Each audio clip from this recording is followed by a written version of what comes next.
बिस्मिल्लाहिर्रहमानिर्रहीम। अस्सलाम वालेकुम प्यारे बच्चों, उम्मीद करता हूँ आप सब खैरियत से होंगे। अल्लाह पाक आप सबको अपनी ज़मान में रखे, आमीन। तो बेटा जी, हमने लास्ट टाइम फूड चेन और फूड वेब का टॉपिक जो है वो कंप्लीट किया था।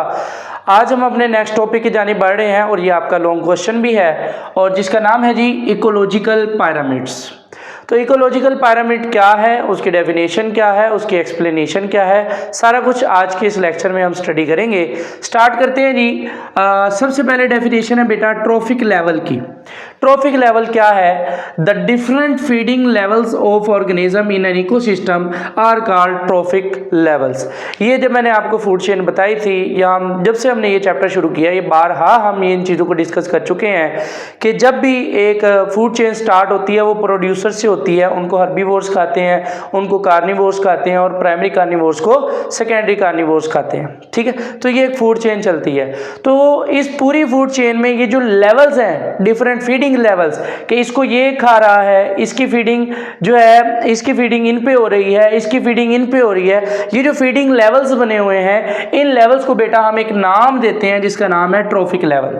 तो ट्रॉफिक लेवल जब भी आपसे कोई पूछे तो सादा ज़बान में आप उसे समझाएंगे कि एक फूड चेन में या इकोसिस्टम में जब कोई जानदार दूसरे को खाता है तो वो जो उसका फीडिंग लेवल है उसको हम क्या कहते हैं? Trophic level. जैसे प्रोड्यूसर्स हैं, ये अपनी खुराक को तैयार करते हैं, हर्बीवोर प्रोड्यूसर्स को खाते हैं। हर्बीवोर एक अलग लेवल है, प्रोड्यूसर एक अलग लेवल है।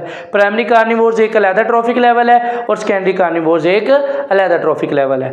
नेक्स्ट जी एग्जांपल आ गई, producers, herbivore, carnivore. Ecological pyramid क्या है? Biologist express the trophic relationships by diagrams that take the shape of pyramids. These diagrams are called ecological pyramids. जब बायोलॉजिस्ट ने इन सारे रिलेशनशिप्स को स्टडी किया कि प्रोड्यूसर्स कितने हैं, उनको खाने वाले हर्बीवोर्स कितने हैं, हर्बीवोर्स को खाने वाले प्राइमरी कार्निवोर्स कितने हैं और प्राइमरी कार्निवोर्स को खाने वाले सेकेंडरी कार्निवोर्स कितने हैं, जब बायोलॉजिस्ट ने इनको स्टडी किया और इन रिलेशनशिप्स को बिल्ड किया, तो जब बिल्ड किया तो डायग्राम बनाई। डायग्राम ने एक पिरामिड की शेप ले ली। ये पिरामिड की शेप ले ली है जी, और इसको आप जो है वो क्या कहते हैं जी? Ecological pyramid. ठीक है, 3 डायमेंशनल आपने मिस्र के अंदर या मूवीज़ के अंदर पिरामिड्स देखी होंगी। तो जब उन्होंने इन रिलेशनशिप्स को, ट्रॉफिक लेवल्स को अरेंज किया डायग्राम में, तो वो डायग्राम कुछ पिरामिड की मिली, तो इसलिए उन्होंने इसको नाम दे दिया इकोलॉजिकल पिरामिड। अब सवाल ये है कि ये पिरामिड बनी क्यों? आपके जहन में सवाल ये आना चाहिए कि ये पिरामिड क्यों बनी? ये स्क्वायर क्यों नहीं बनी जी? स्क्वायर भी तो बन सकती थी, ये जो है रेक्टेंगल बन सकती थी, ये ट्राइंगल बन सकती थी, समटाइम कुछ और सर्कल बन सकता था। कोई और शेप क्यों नहीं आई? ये पिरामिड क्यों आई? इसका सवाल आपने जानना है और यही आज के लेक्चर की सबसे खूबसूरत बात है।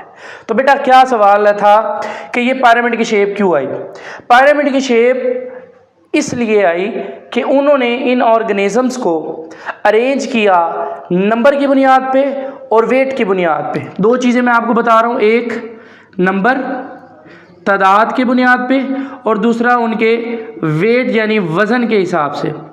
जाहिर सी बात है, जब नंबर ज़्यादा होना है तो वेट भी ज़्यादा होना है। अगर 5 ऑर्गेनिज्म है, उनको कुल मिला के वज़न 150 किलोग्राम है, तो अगर 50 होंगे तो उस हिसाब से उनका वज़न भी ज़्यादा होगा। तो जब उन्होंने ये स्टडी किया बेटा, तो 2-4 चीज़ें सामने हैं। पहली बात, at the base of pyramids are producers और ग्रीन प्लांट। जितनी भी पिरामिड्स बनी उनके सबसे बेस पे, बुनियाद पे कौन थे? प्रोड्यूसर्स थे, ग्रीन प्लांट्स थे, पौधे थे जो अपनी खुराक खुद तैयार कर सकते हैं, ऑटोट्रोफ्स थे। उसके बाद upper levels are occupied by primary, secondary और tertiary consumer in ascending order. और ऊपर वाले जो लेवल्स हैं वो primary consumer, secondary consumer, tertiary carnivores, इन्होंने जो है वो जगह ली हुई है और ये जो ऑर्डर है इनका असेंडिंग यानी ऊपर की जानिब जा रहा है। अब इसमें हमने क्या सीखना है? हमने बेटा ये सीखना है कि जो प्रोड्यूसर्स थे, आप अगर अपने इर्द गिर्द नज़र दौड़ाएं ना, कॉमन सेंस लगानी है आपको, इस दुनिया में कंपैरेटिवली प्लांट्स की तादाद हमेशा ज़्यादा मिलेगी। प्रोड्यूसर्स हमेशा नंबर में ज़्यादा होते हैं और वेट भी जाहिर सी बात है उनका ज़्यादा होता है। अब प्रोड्यूसर्स को खाने वाले, मान लो प्लांट कितने हैं? 1 लाख हैं। कितने हैं? 1 लाख। अब प्लांट्स को खाने वाले जो हर्बीवोर्स हैं वो तो उतने नहीं ना है। आपको पता है कि हर्बीवोर्स जो हैं, डियर है, काऊ है, रैबिट्स हैं, या कुछ गिने चुने ऑर्गेनिजम्स हैं जो घास वगैरह या प्लांट्स खाते हैं, तो उनकी तादाद इनके मुकाबले में क्या है, कम। तो अगर प्रोड्यूसर इतने थे तो हर्बीवोर्स की तादाद क्या हो गई, कम। बुक वाले ने वज़न की एग्जाम्पल ली है, वेट की। वो ये कहता है कि साइंसदानों ने ये देखा, बायोलॉजिस्ट ने, कि हर लेवल वज़न के हिसाब से 1/10 कम हो जाता है।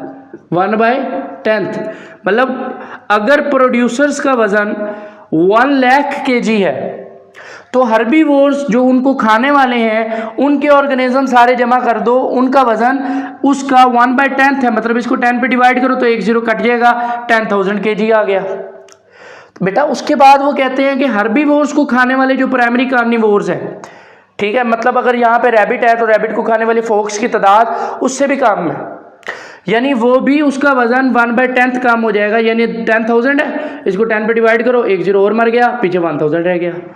तो प्राइमरी कार्निवोर्स का वजन और नंबर तादाद वो और कम हो गई। और फिर प्राइमरी कार्निवोर को खाने वाले जो सेकेंडरी कार्निवोर हैं उनकी तादाद और कम है, उनका वजन भी इसका 1/10 है, मतलब 10 पे डिवाइड करो, 1 0 और मर जाएगा, पीछे क्या बचा, 100 kg। तो जब आप इस रिलेशनशिप को ओवरऑल स्टडी करने के बाद तरतीब देते हैं तो हमें एक पिरामिड की शेप मिलती है कि नीचे वजन और नंबर ज़्यादा है, ऊपर वाले स्टेप पे और कम, ऊपर वाले पे और कम, ऊपर वाले पे और कम और ऊपर वाले पे और कम। तो ये एक पिरामिड की शेप हमें मिली, इस वजह से हमने इसको बेटा कहा इकोलॉजिकल पिरामिड। आई होप आपको ये टॉपिक समझ आ गया होगा, बट फिर भी अगर कोई बात आपको समझ नहीं आई तो आप कमेंट सेक्शन में पूछ सकते हैं। मिलते हैं नेक्स्ट वीडियो में, तब तक अपना ख्याल रखिएगा। अल्लाह हाफिज़।